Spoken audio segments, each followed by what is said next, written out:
Tonight at 5:30, new details are emerging in the abduction case of an Indiana boy. Now, that boy was taken by his grandparents nearly 2 decades ago and was recently found alive and well in Minnesota. 24-year-old Richard Landers Jr. now knows he has a mother and a stepfather who've been searching for him for 19 years. RTV6 reporter Renee Jameson has been following the story, and she joins us live in the newsroom. Renee. Todd, the paternal grandparents took the boy from LaGrange County in northern Indiana in 1994 after a dispute with the mother over custody. We are learning through the mother's attorney that efforts are being made to reunite mother and son. A young boy just 5 years old with a sweet smile, Richard Landers Jr. spent a great deal of time with his grandparents Richard and Ruth Landers in LaGrange County. Then in 1994 they simply vanished. State Police Sergeant Ron Galavitz. I don't have any idea or any sense of what was communicated to him over the last 18 years. So, the question I've been getting to is, what was his reaction? Well, I think a lot of that would be based on what was he told over the last 18 years. The mother and stepfather, Richard and Lisa Harder, never gave up their search for him.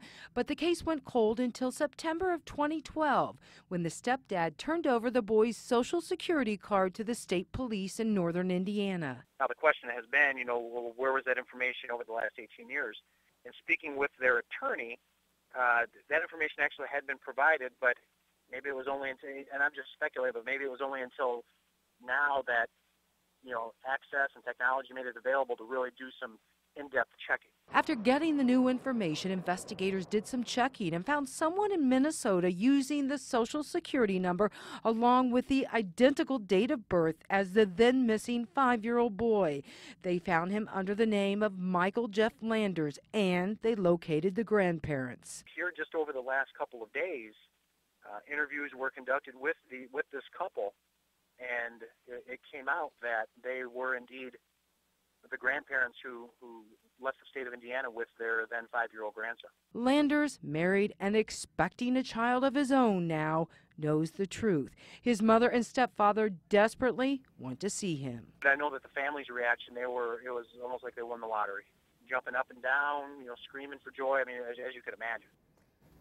And again, no word on Landers' reaction to the news and how he feels about a possible reunion with his mother and stepdad, Todd. Boy, what a story. Renee, I understand the grandparents were living under the assumed name of Iddings in Minnesota. Any word on if they'll be charged?